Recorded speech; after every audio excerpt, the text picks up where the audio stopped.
नमस्कार बच्चों, आप सबका पोर्ट भरे क्लासेस में स्वागत है। आज हम क्लास 12th अकाउंटेंसी पार्टनरशिप में रिटायरमेंट में से एक महत्वपूर्ण प्रश्न, इम्पोर्टेंट क्वेश्चन जो परीक्षा में जिसके पूछे जाने की बहुत ज़्यादा चांसेस हैं, उस प्रश्न को मैं आपको बताने जा रहा हूँ।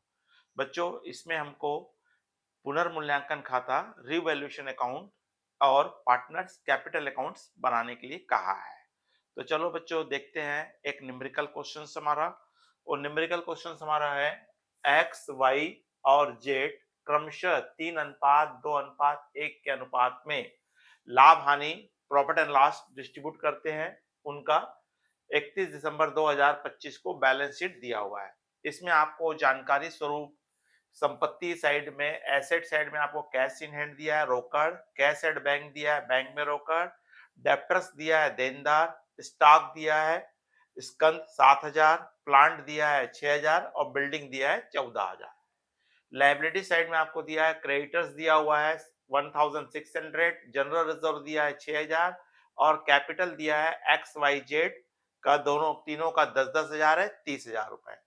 और आपको समायोजन में बोला हुआ है कि जेड उक्त तिथि को अवकाश ग्रहण करता है और निम्न समायोजन करने हैं आपको, जिसमें संदिग्ध ऋण संचय 5% किया जाए। देनदारों पर, डेप्टर्स पे आपको 5% क्या करना है, रिजर्व करना है, जिसके डूबने के चांसेस हैं। स्टॉक का 5%, स्टॉक का 5% और प्लांट का 10% अवमूल्यन करना है, मतलब डेप्रिशिएटेड करना है या मूल्य को कम करना है। भवन का मूल्य 15,100 रुपए रखा जाए। पहले 14,000 रुपए, जिसको कितना करने बोल रहा है, 15,100 रखने के लिए कह रहा है, मतलब 1,100 की वृद्धि हो रही है। तो बच्चों, इसके माध्यम से आपको रिवैल्यूएशन अकाउंट बनाना है और साथ में आपको क्या बनाना है, कैपिटल अकाउंट। तो बच्चों, मेरे यहाँ पे रिवैल्यूएशन अकाउंट का फॉर्मेट बना हुआ है, जिसमें हमको मालूम है कि अगर संपत्तियों के मूल्य में कमी होती है तो उसको हम कहाँ लिखते हैं, डेबिट में लिखते हैं। Reduction in the value of assets और इंक्रीज इन द एसेट, संपत्ति के मूल्य में वृद्धि होती है तो हम कहाँ लिखते हैं, क्रेडिट में।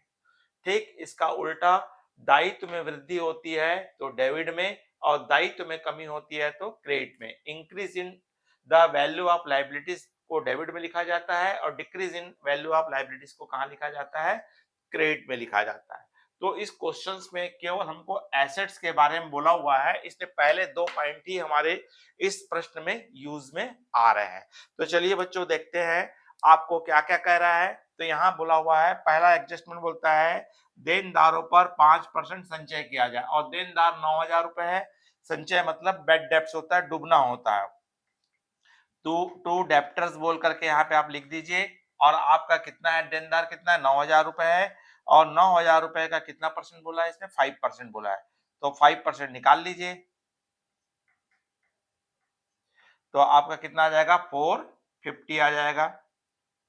ठीक उसी प्रकार आपको क्या बोला है, स्टॉक का मूल्य भी कम हो रहा है, तो स्टॉक लिख दीजिए। यहाँ पे स्टॉक आपको दिया हुआ है कितना, 7,000 दिया हुआ है। 7,000 का ही 5% बोला हुआ है, तो इसको भी निकाल दीजिए। तो इसका कितना आएगा, 350 रुपए आएगा। ठीक उसी प्रकार आपको प्लांट का बोला हुआ है और आपका प्लांट कितने का दिया हुआ है, 6,000 रुपए का दिया हुआ है। तो 6,000 रुपए का कितना परसेंट बोला आपको, प्लांट का 10% अवमूल्यन हो रहा है, तो इसका 10% निकाल लीजिए। तो इसका कितना आ रहा है, 600 रुपए आ रहा है। और इसके बाद बोलता है भवन का मूल्य 15,100 रुपए रखा जाए। पहले 14,000 था, बढ़कर कितना हो गया, 15,100 हो गया, मतलब 1,100 रुपए की आपकी क्या हो गई है, वृद्धि हो गई है। तो यहाँ हम बिल्डिंग लिखेंगे और आपका 15,100 वर्तमान वैल्यू है और बुक वैल्यू कितना था इसका, 14,000 था।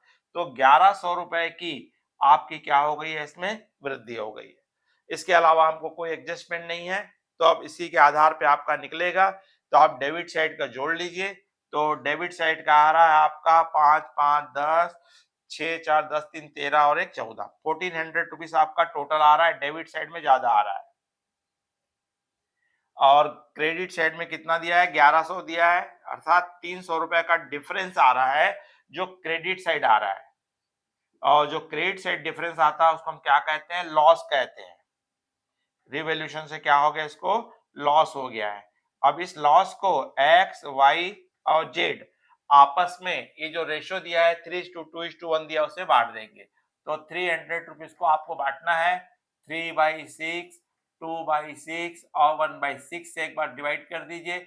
6 पंचे 30 होता है, 5 तिया 15, 150 रुपए, 100 रुपए और 50 रुपए।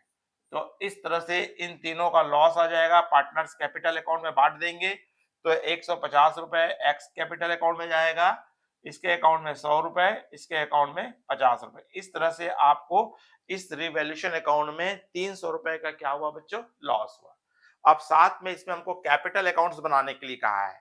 तो कैपिटल अकाउंट्स में जिन जिन आइटम्स छूटे हुए हैं और जिनके संबंध में कहा, हम इसको कहें। सबसे पहले कैपिटल अकाउंट्स के क्रेडिट साइड में आपको क्या उतारना रहता है, बाई बैलेंस।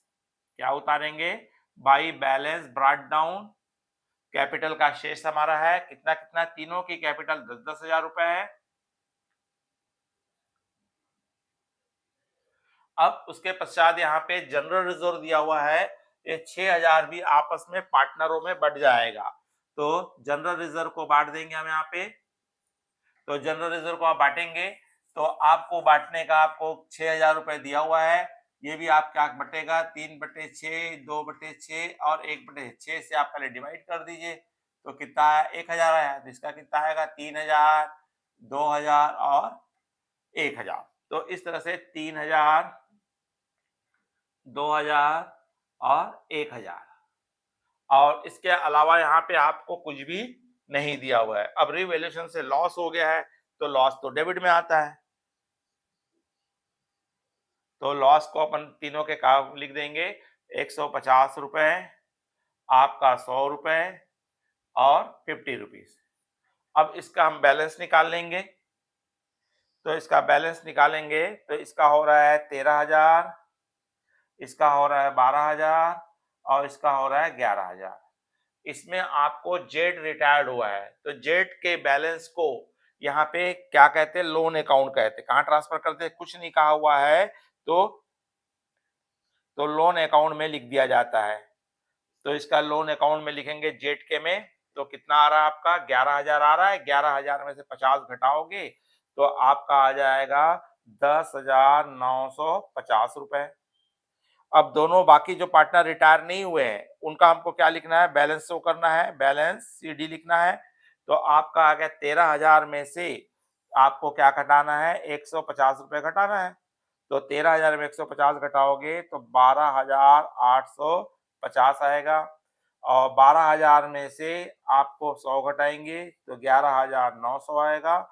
और इसका आपने 11,000 में से 50 घटाए थे जो लोन अकाउंट में आया।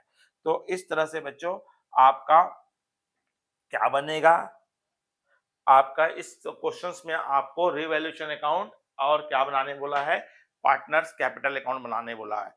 तो बच्चों ये प्रश्न आपको एग्जाम में 6 नंबर में पूछा जाता है। अगर 4 नंबर में पूछेगा तो केवल आपको रिवैल्यूएशन अकाउंट पूछेगा। और जब आपको साझेदारों का पूंजी खाता, पार्टनर्स कैपिटल अकाउंट भी बनाने बोलेगा तो उस समय यह प्रश्न कितने का आता है, 6 नंबर के प्रश्न में आएगा।